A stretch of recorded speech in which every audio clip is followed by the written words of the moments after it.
The tech job engine continues to change the Silicon Valley landscape. In order to facilitate all of this expansion, we need to begin building for the next tech migration. Let's speak with the thought leaders who are betting on the future of Silicon Valley.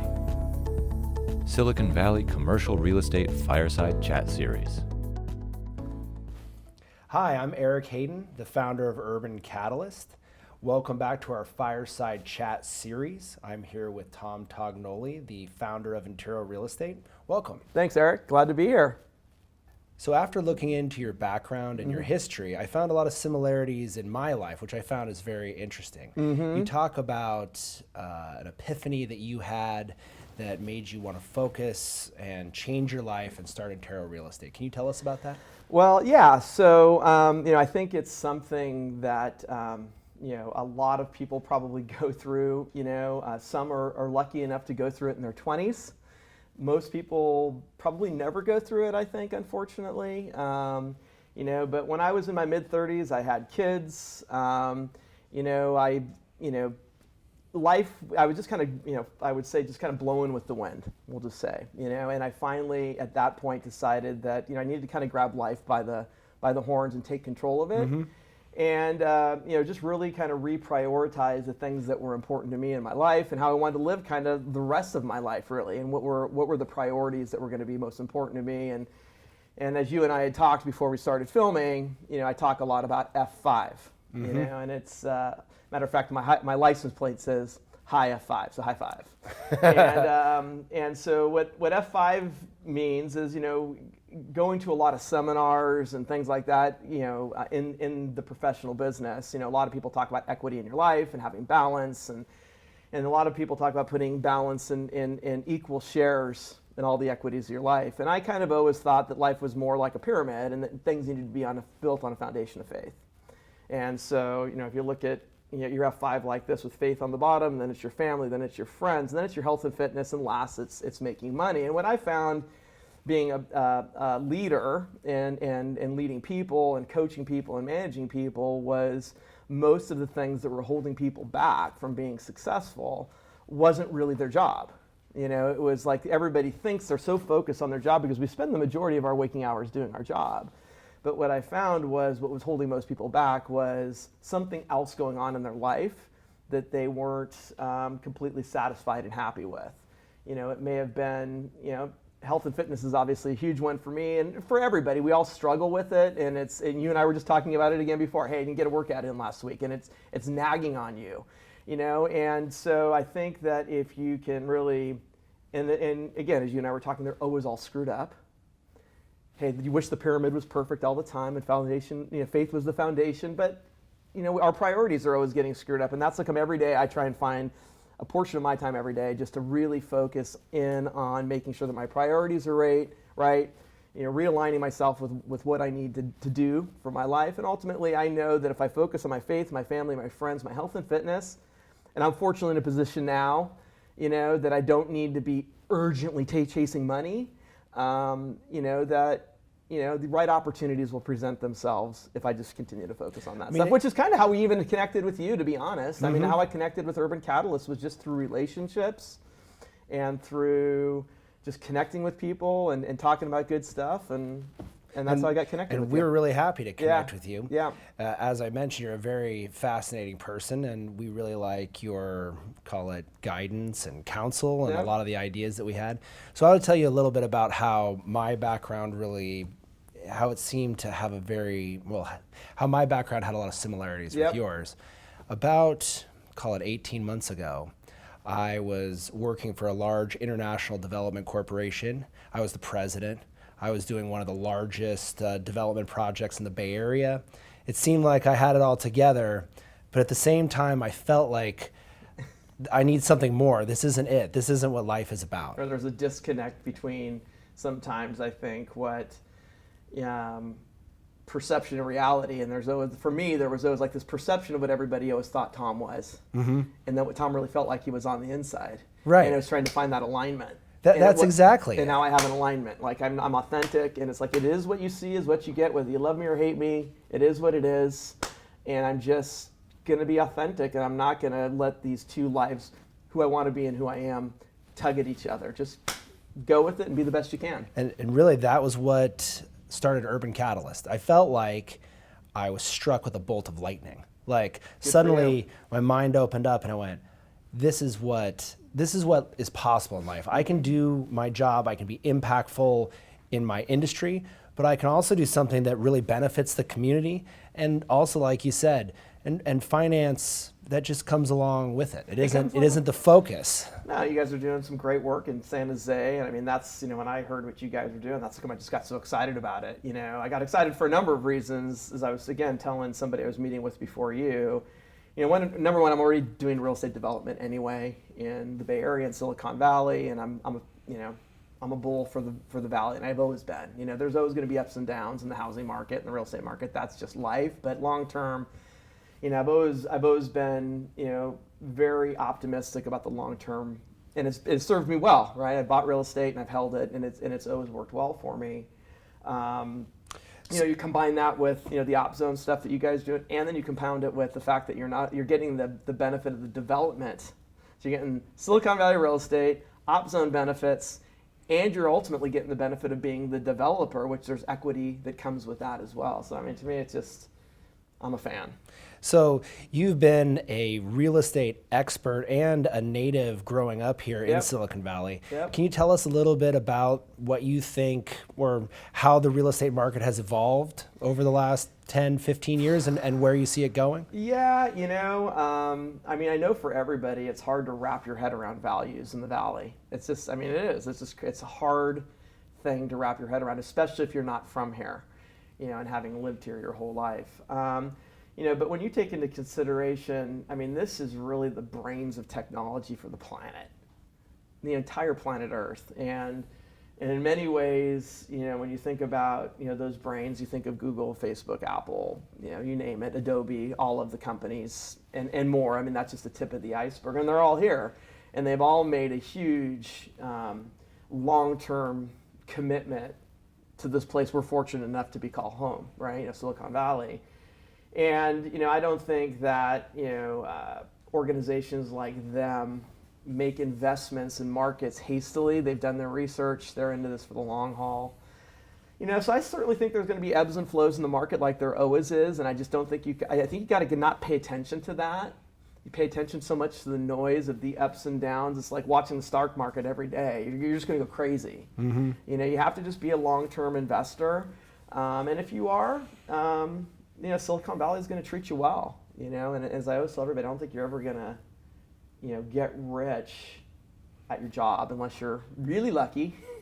IPOs, and there are a lot of people in the Valley that are, but if you want to get slow rich, you got to do it in real estate by taking the money that you make, investing it wisely, and then parlaying it. And again, what I like about you guys is one of the hard parts for a lot of people with Silicon Valley real estate, especially once they've already brought their primary residence, is how do you come up with enough capital to be able to put money into investment real estate, without you maybe need to come up with $1 million or $2 million or $3 million to significantly move the needle on your own personal net worth. But most people don't have that kind of capital, and so I think again, this is a nice way to be able to diversify your portfolio. And so put it in two things I think about when you just described all of that. The first is the 10-year hold period for opportunity zone funds. That's that long-term play in real estate you're talking about. And then it's there are so many folks in Silicon Valley that make $300,000, $400,000, $500,000 a year. But just like you said, how do you take that excess cash and put it into a real estate opportunity that's going to make money over the long term? And tax efficiently. And tax efficiently, of course. But I guess my point is there are so many folks that have that kind of income level. What I've found is there's a lot of cap rate compression. You don't get as good returns on the investments that are at that lower level. Like say anything under $10 million, there's just so many folks that want to diversify into real estate trying to get that property ends up not being the best. And so one of the big benefits at Urban Catalyst, of course, is we can go well above that threshold. And getting above that threshold, that's where you can find the deals. You get the economies of scale, everything just starts to, when you start operating on volume, it's just and higher price point. You're just, there's more value there, right? It is. So I know it makes a lot of sense. So we talked about Silicon Valley. let's talk a little bit more about downtown San Jose. Okay. What is making downtown San Jose so hot right now for real estate? Well, I mean, I think that unfortunately the Bay Area either didn't anticipate, when my family moved here in 1965, I was I'm barely born, 1965. I mean, it was apricot and cherry orchards, and it wasn't really, I don't even know that they called it Silicon Valley back then. They called it the Valley of Heart's Delight. Valley of Heart's Delight. Well, I was Santa Clara County, Valley of Heart's Delight, which I love, and so they obviously didn't put the infrastructure in place to, manage what we now have, and they're trying to figure that out. But I do think that now that Google's coming into downtown, Adobe's building the building right next door to us here, and all the other stuff that's happening down here, and the commitment to making downtown San Jose finally the hub that it needs to be to get people in and out of here, to keep the economy thriving. San Jose's kind of had its we'll call it starts and stops over the years, and I mean, I know a lot of people. There's been probably 2 or 3 times over my career where I've heard people like, "This is it. San Jose is finally gonna go. It's something big's gonna happen in San Jose," and it just seems to always, for whatever reason, not really happen. But now with what's happening in high tech, I think the whole landscape of this valley, some aren't gonna love it, some are gonna love it, but I think there's a huge opportunity in downtown San Jose, especially long term. I mean, we obviously agree with you, as all 7 of our properties that we've identified. Well, that's what I love about it. Are in San Jose. I mean, and we know there's op-zone funds. I have friends that have invested in op-zone funds around the country, but some of them are too diversified. They're too spread out around the country, or sometimes there are markets that I don't understand to know. Not that they're not good, but I like San Jose. I like op-zone. I like Silicon Valley. I like the fact that we're developers. I like the fact that you're helping the community with a lot of what they need. I think it's a home run. So what we really see as the difference when you say San Jose's had some starts and stops, which it has over the years, and what makes this time different? In our opinion, what makes this time different is we look at, and this is from an office perspective, you talked about the large tech tenants. When we see Mountain View, Palo Alto is sort of the center of the Silicon Valley universe. And as the large companies have gotten bigger and bigger and bigger, they've just been slowly progressing south. They've been leasing all the office space, developing all the potential office properties, and now they're out of space. And really, what's next? And what's next we see is downtown San Jose. I agree. It's a built urban environment. It has the infrastructure and the transit in place. And of course, Google coming in, spending $400 million on property in the last 12 months. J. Paul, large office developer, coming in, dropping $650 million on property in downtown in the past 6 months.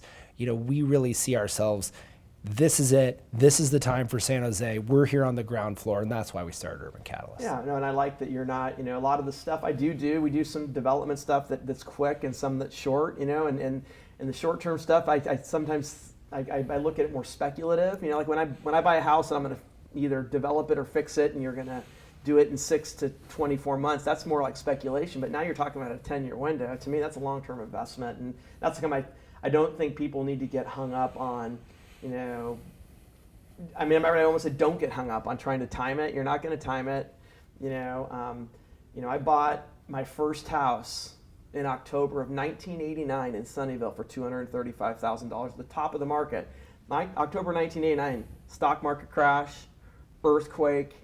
What else happened? Savings and loan crisis was happening in the 90s. I bought my house at the peak of the market. That was, 30 years ago today. That $235,000 house. I don't own it now. I've since sold it, and that same $235,000 house today is probably worth $1.7 million. Wow. 30 years later. Now, here's the crazy thing. When I bought it for $235,000 in 1989, I owed more on it than it was worth from 1989 to 1995. Wow. Because the market was so flat during that early time of the 90s. But again, I sold it 10 years later for twice what I paid for it, and that was what got me into my next house. So it's that 10-year window, which is what I love. And there's the American dream right there. Yeah, but you have to be in it for my whole point is if I had to be out of it in 2 or 3 years, I would have been crushed.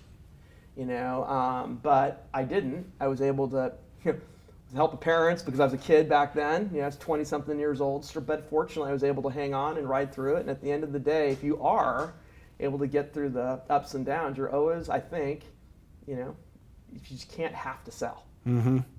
And as a part of our fund, we have to season all of our funds for 10 years before we liquidate our assets and return money to our investors tax-free. Yep. But as you said, not having to sell, we don't have to sell year 10 in one day. If there's a recession at that time, like what you're describing, we can hold for an additional couple years really to maximize the profit for our investors. I mean, I think it's, that's the nice part. That's the other nice part when you have investments that are generating positive cash flow and not burning capital. Exactly. Now, I know in the beginning as you're developing once you get these things built and seasoned, and I know you're going to restructure debt and all those other things that you guys are talking about doing when the time comes.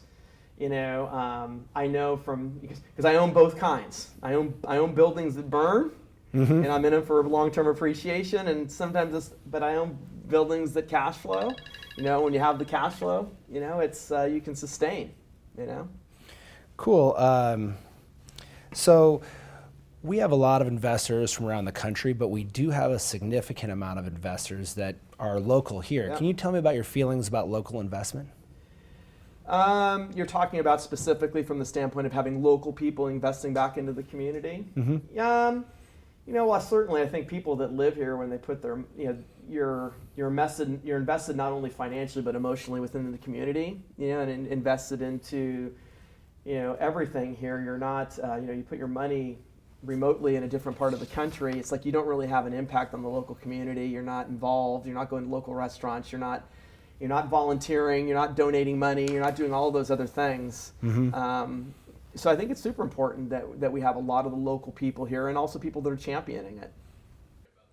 Talk a little bit more about blogs. Yes. So it seems that you had sort of almost like a self-help blog that now has turned into a business blog. Kind of, yeah. But what words would you want me to say instead of self-help blog? I do hate that, so I've struggled. I knew you'd hate it. That's why I hate. I don't like the word coaching. I don't like, but because they're kind of just the words you always hear out there. I started the Inspirational Blog. Really, it started with just like probably 20 people, 15, 20 years ago, and I was running a sales office, and I was just trying to inspire people, and people wanted to get added to it. And over years, it just grew and grew and grew and grew. And you have over 20,000 over 20,000 people on that blog that are everything from, and it's as diverse a group as you can. It's international. I have people from all over the world that are on the blog, all over the country, kids in school, to CEOs of corporations, to venture capitalists, to engineers, you name it, everybody's on there, realtors. Obviously, tons of realtors are on there. Sure. I mean, that was a big part of it. Really, I use it in the beginning as a way to kind of try to communicate that whole F5 message. I guess when I first started, that really wasn't it, because I don't think I even had F5 at the time, but really just a way to kind of communicate a message of inspiration, of support, emotional support, kind of getting people going, right? So I literally been writing that every week for over 15 years. So I mean, whatever the numbers, 500 blog posts that I've done. And then, with my departure from Intero back earlier this year, where my primary focus had always been on my team of employees that were working for me, keeping them inspired and motivated, and also, friends, family, other people, but I really wanted to kind of now focus it more on, okay, how can I now really just try and help communicate, all the opportunities and things that are available to people here, not only in the Valley, but really around the country and around the world. And so that's how come I've been highlighting. Obviously, I highlighted Urban Catalyst. I've highlighted some of the other small startups that I'm in, just other cool stuff I hear out there that I just think people might need to take advantage of. And so that'll be the new focus moving forward, is more business oriented, but also have a little bit of what was there before. Yeah, I think I'll probably recirculate more of my old stuff that I've written. I don't need to continue to write fresh stuff as much as I did, although I'll do it when I feel called to do it, but I'll spend more time on the insight stuff, helping guys like you and other people. One of the things I tell people, kind of my thing is, when AI is not enough, call me. It's like when you need to talk to somebody who really knows what's going on in this valley, knows the people, knows the players, knows the locations, knows everything, call me. I don't have all the answers, but fortunately, having lived here all my life, I know people who have the answers, right? Hence, I came to you and Josh, or I've gone to Bridge Bank, or I'll go to First Republic Bank, or I'll go wherever, right? All these different people that I have relationships with, so I can just be kind of a good funnel again. It doesn't matter if you need a gardener, Literally. I mean, people moved in across the street from me. I went and set them up with a gardener because they didn't know. They were new to the area, don't know what to do, but I know.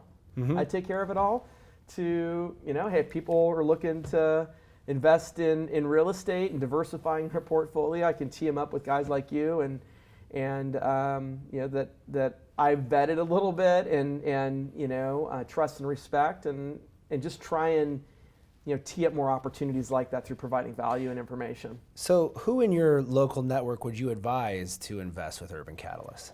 I think there's a lot of people, I think especially people that don't have the time to manage your own real estate, number one. I mean, it's a lot of work. People don't realize you're just buying a rental property and renting it out. That's one thing, renting a house or condo. But if you've got a full-time job, being a real estate developer, I can tell you right now, it's like, people say, what do you do? I kind of say I'm retired, but really I'm a real estate developer, even though I never called myself that, but that's really what I am because it's a full-time job. Not just doing the activity, but thinking about it. There's so much strategy, and you literally, I might find myself sitting there for hours, just reading, thinking. You're speaking my language here. And it's because it's complicated. And if you're not eating, sleeping, and drinking it every single day, but you have capital, you want to diversify your portfolio. Maybe you're heavily invested in the stock market. You want to diversify out the stock market, but you want a tax-efficient way to do it. You want to invest in real estate. You want to invest in Silicon Valley. I mean, this is a great way to do it, to give some money to people that are local in a market that and you don't have to think about it anymore. Just let it do its thing. Let you guys worry about it. Give them their quarterly checkup or whatever you're going to do. Give them an update on what's going on and treat it like just a long-term, any long-term investment, and just they don't have to deal with it. So kind of going back a little bit, what really is interesting to me is as a founder of a real estate company, what made you decide, how did you know to start Intero? How did you say, I'm going to do this? Very similar to your situation. It was very similar. I mean, there had been massive consolidation. We were running big real estate companies had all been going to get acquired. There was massive consolidation. There was an opportunity for us to start a company back in 2002. Again, the planets all aligned, and again, part of it was divine intervention. We were just right place, right time, and it was the real estate industry, for lack of a better word, had become very corporate, and not we're kind of Silicon Valley guys, born in a garage. That's kind of our, we're scrappers, and just to go show up to work every day and grind through, doing what we were doing was fine, but it really just wasn't fueling our juices. We wanted to go out and have an impact on the community. We wanted to impact on people, impact on buyers and sellers. Our foundation had helped so many nonprofits that helped children in need. I mean, we did all these other cool things that we never would have been able to do had we not started Intero. I wish I could say there was this epiphany moment. There was this the star that said we should start. It really wasn't. It was just camaraderie, a bunch of people that all we were young, a little like you. You have a lot, and it was there's got to be more. There's got to be more, and the more was Intero, and at the end of the day, it wasn't easy. We made it through 2008 and 2009, and almost lost it all. Literally, almost refinanced our parents' houses to make payroll. You name it, we did it. But that which does not kill you makes you stronger. At the end of the day, it ended up opening up just so many opportunities for things even other than real estate. So then, after your massive success at Intero, you decided to exit. What prompted that decision? It was just time for me to go off and do something else. It had been 5 years. When we started Intero, we had an angel investor originally that provided us the capital to start the company. And then myself and my 3 partners decided to buy the angel investors out in 2007. If you wanted to pick the absolute worst day in the world to buy a real estate company, it was the day that we bought Intero. We survived through the recession. We made it out of it barely, and we were starting to fill back in the hole that we had basically blown up in 2008 and 2009. And the opportunity, presented itself to us to sell our company to Berkshire Hathaway in 2012. Is that right? Yeah, I think it was 2012, 2014, 2014, excuse me. And it was just like, it was one of those opportunities we couldn't refuse. I mean, all everything had aligned it up perfect. And so that was 5 years ago. 5 years, had kind of passed. My kids my youngest went off to college.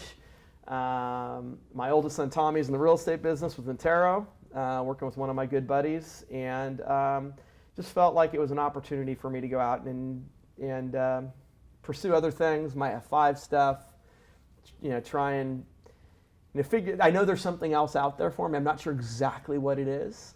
And maybe it's just helping guys like you and trying to take what I've learned over the, all my struggles, because like I tell everybody, it's like nobody has it all figured out. Whenever I talk to people, like I tell everybody, it's like, let me preface it all with I'm broken, I'm screwed up, and I don't have it all figured out.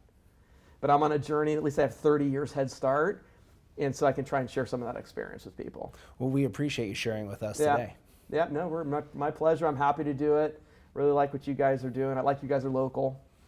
And this is your hood, so I'm on board. Yeah. So, Tom, tell me, 1031 exchange for the last 25 years has been the go-to mechanism to defer capital gains taxes. Now we have opportunity zone funds like us. How do opportunity zone funds fit into that spectrum? Again, I think, especially if people have built up a lot of equity, in their investments, and a lot of times when people have built up a lot of equity in their investments, sometimes they're also towards the end of their careers, or because it's taken them a long time to build up that equity. I think it's it's just a good alternative, to the 1031 exchange for all the reasons that we talked about a little bit earlier. It's just, it's more hands off. Like I told you before, I own 8-unit apartment building that I'm renovating in Redwood City with some partners. We're building a house. But, doing all those exchanges, it's a lot of work. It's complicated. There's a lot of liability, a lot of risk, and you just need to know what you're doing. And I think this is just, just another really good alternative that people should consider, So opportunity zone funds, they're a great way for partnerships or syndicates to invest to also defer capital gains, maybe a little bit different than 1031s. Maybe you could talk about that a little bit. Yeah, well, so, one thing, and I discovered this the hard way, number one, a lot of times when people are investing as a group, which we've done this, and this is a very common way. You'll create an LLC, and you'll have multiple investors in the LLC, and you'll buy a building, or you'll buy whatever it is that this group of people buy together. And then all of a sudden, what a lot of people don't anticipate is what's going to happen when we need to exit this investment, and if everybody doesn't want to go do the same exact thing, right? Which we've had happen, right? Maybe you have 10 investors in a piece of property. You decide to sell the property. Well, not all 10 investors want to go invest in another piece of property together. Right. Everybody wants to then be able to go off and do their own thing. And that's what they have to do to 1031. You have to go off, and so there's, otherwise you have to season it, you have to pull it out of there.